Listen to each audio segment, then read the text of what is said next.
We're here at Hamilton Gardens in a nice sunny spot. There's a bit of sun behind us, but I don't think it's too big a deal. But what I thought we'd bring up, we mentioned that we need a constitution in the past, in one of the previous videos. But I think a lot of people may misinterpret what that constitution should consist of and think it should be a huge, long, I suppose, library of instructions or whatever. Thou shalt and thou shalt not. Yeah, and I think we're of similar view that it's more to be an outline or skeleton, and if we get too carried away with what's in it, it could cause more problems than we would anticipate. Yes, I think the confusion is caused by any person advocating for the adoption of a written constitution. I think the problem arises when we look at it in broad terms. So let's look at it in specific terms. Yep. So to help people understand a written constitution, I would say, if I were to ask, what specifically is a written constitution? And the answer has always been that it is supreme law. Yeah. And from that supreme law, we make supportive laws, statutes, Yep. and then from that statute, the judges and the judiciary, they make decisions when cases come before them, and they make a declaration which, if that declaration is sound law, it becomes common law, common to all of us, based on what the statutes have said thou shalt and thou shalt not do. And those statutes which are enacted by Parliament, by the legislature is able to make those statutes because they have a point of reference, and the point of reference is the Constitution. Why is it a point of reference? Because the Constitution has always been seen to be the supreme law. When you take that point of view of the Constitution, you then realize that the law is for everybody. Every person, doesn't matter what person, doesn't matter who that person is, what position in society that person takes, that law applies to them. But it not only applies to all common people, or executive people, or people making public decisions, it also applies to the Crown. Yeah. No one is above the law. That's what our democracy principles sought to encourage and to establish, which is that everybody is subject to the law. Yeah. But that also means that everybody, including the Crown, including all decision makers, including the monarchy, is subject to the law. We don't have that at the moment. So the Crown can do whatever it likes. And if it won't listen to its people, and if it won't listen to the monarchy, we have a dictatorship. Yeah. The Crown effectively becomes the lawmaker, the law enforcer, and the determinant of what is right and what is wrong.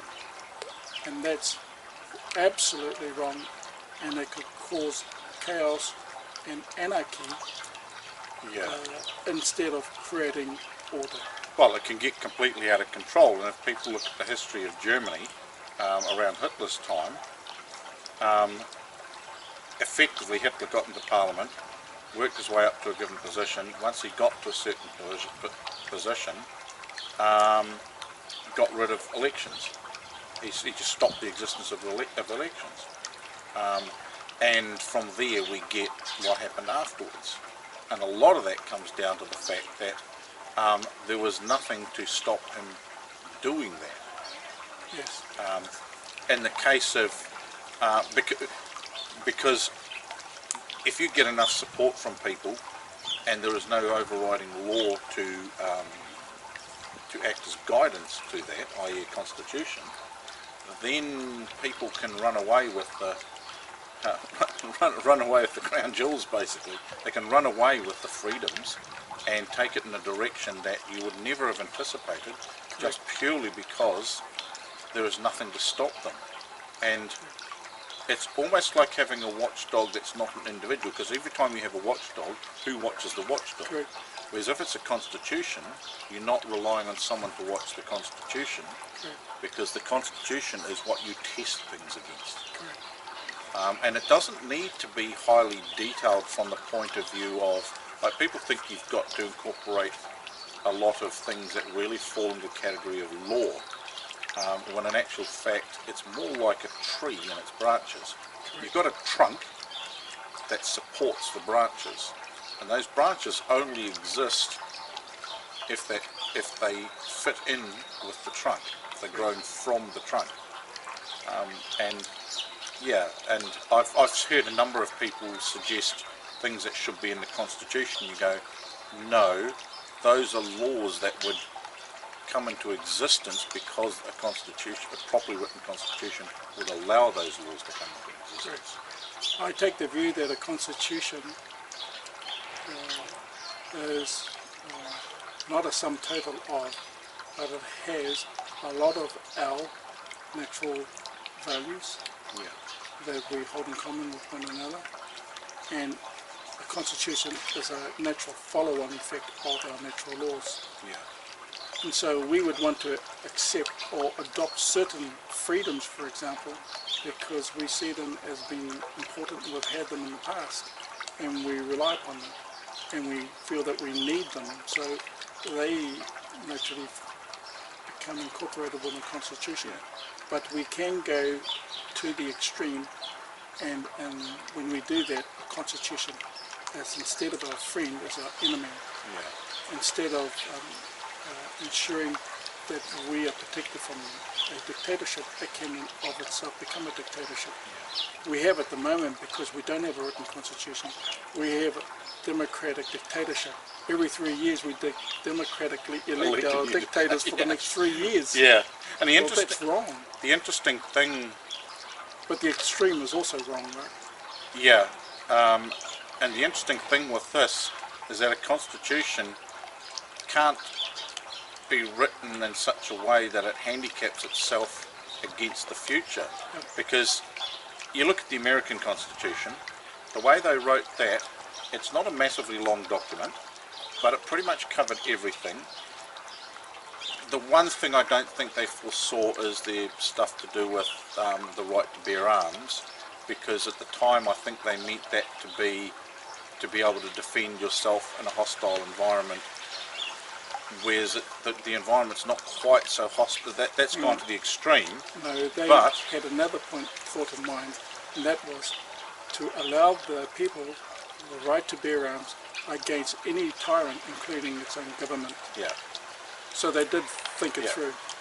And see, if you look at most of their constitution, and you look at the time it was written in, and then you look at the time now, you can see how it still works. Correct.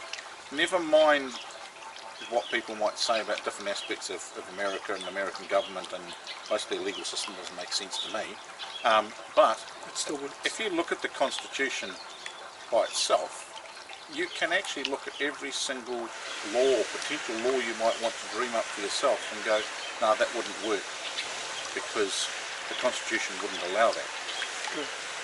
And that doesn't, and you got to keep in mind, for all we know, we could be living on other planets in umpteen generations, so that Constitution for this country would need to allow for the potential of aliens coming to visit us, or whatever it might be. You know, we don't know what the direction. You just look at in our lifetime the change in technology.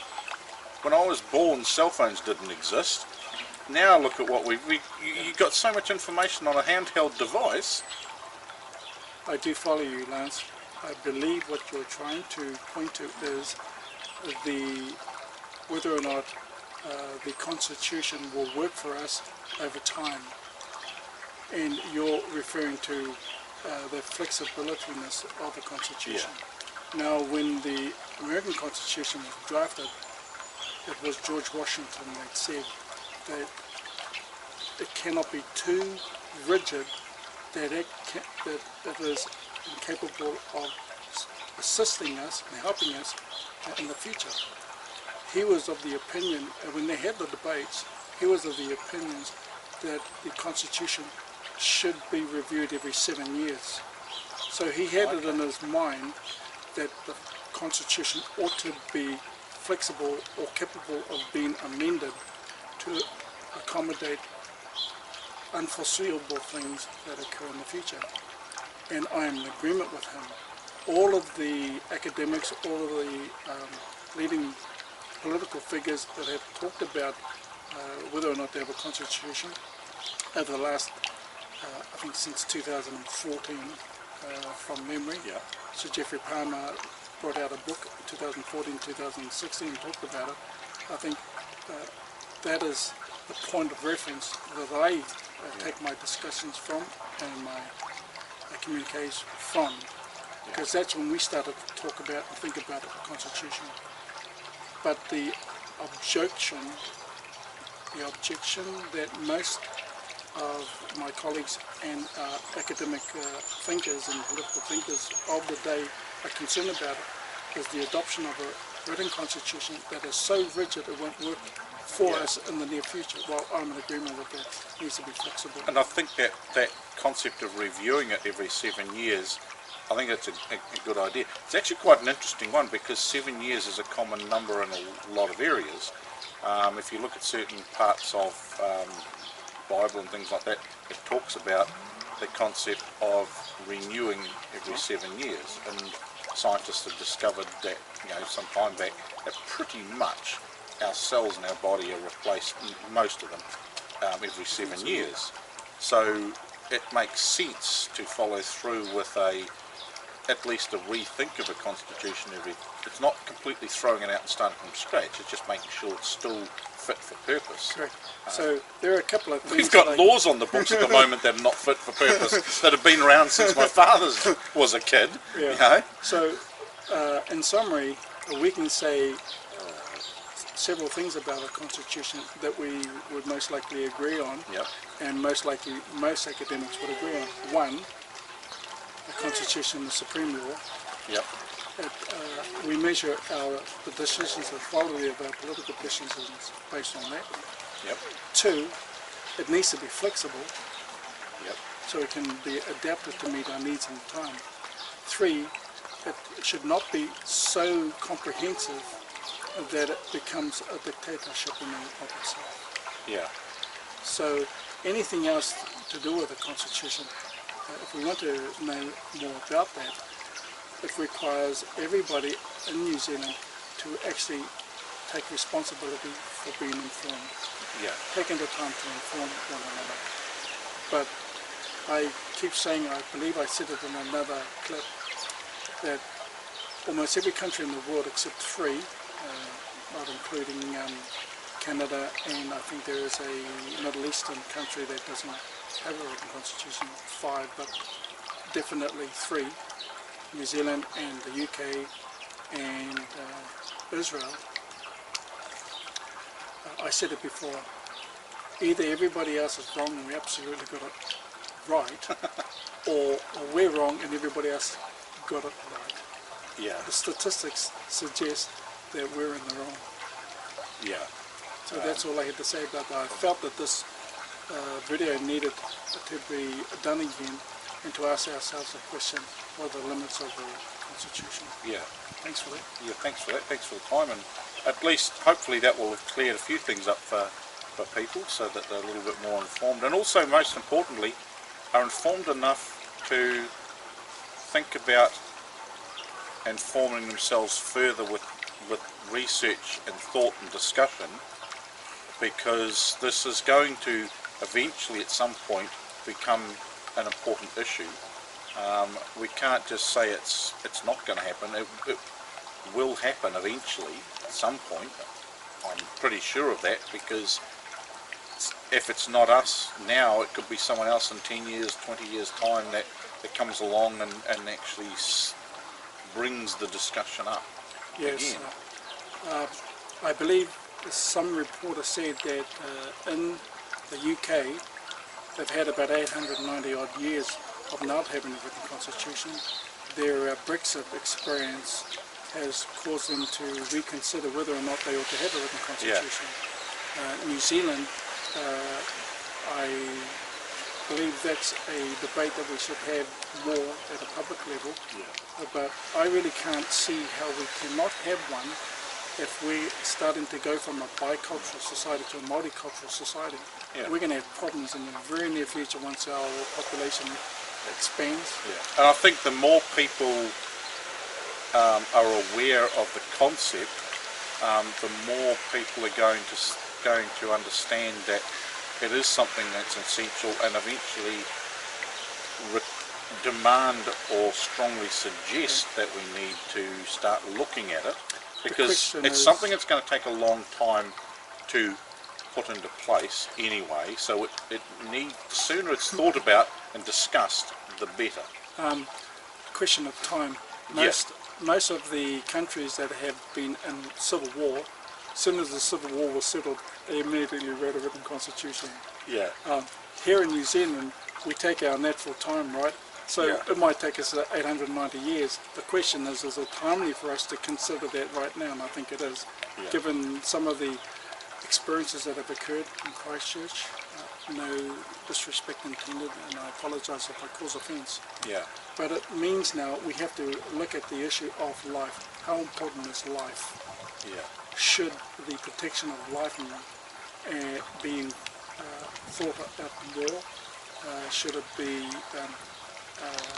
that feeling and that notion of the value of life be included in our laws? The protection of life and liberty. Well, the laws don't protect that. No. Certainly a constitution doesn't protect it. What protects life, liberty and property is our commitment to their values, and we actually need a document that says we value these things, and then we can act appropriately in respect of it. Because I suppose it's like I don't know, getting one of those kit set pieces of furniture and finding the instructions are not there, and you're putting it together by guesswork. It's just damn sight easy if you've got the instructions there to go by, even if it's just a drawing that says this is what it should look like, you know. And I think a lot of people don't realise that we're running society at the moment without a set of instructions, really. And we need that. So so have a think about it, and you know, people are encouraged to make up their own mind and talk with others as to what their views are on it. We're not saying whether people are right or wrong. We're just saying this is what we think, and encouraging people to actually think about it for themselves, honestly think about it. I think I made the conscionable decision to establish the party and to appropriately encourage people to make an informed decision. Before Waitangi Day, everybody was talking about it, everybody made comments about it, but now that we have a New Zealand Constitution Party whose fundamental objective is to adopt an inspired written constitution to strengthen New Zealand's constitutional monarchy, we're now going to, come elections in October of next year, we're going to be forced to make a decision. Do we support the New Zealand Constitution and its fundamental objective, or do we continue to elect, vote for other parties and elect representatives of those parties? You now are forced in a position where you have to make a decision. So now there's we didn't have that decision before. So now there's three important things I know for February the 6th. Waitangi Day, the formation of this party, as well as Bob Marley's birthday. Really? Yeah. So you're in some pretty classy category there. Waitangi Day and Bob Marley's birthday and the formation of the Constitution Party, or launch of it. Correct. Yeah. Cool. Thanks very much, man.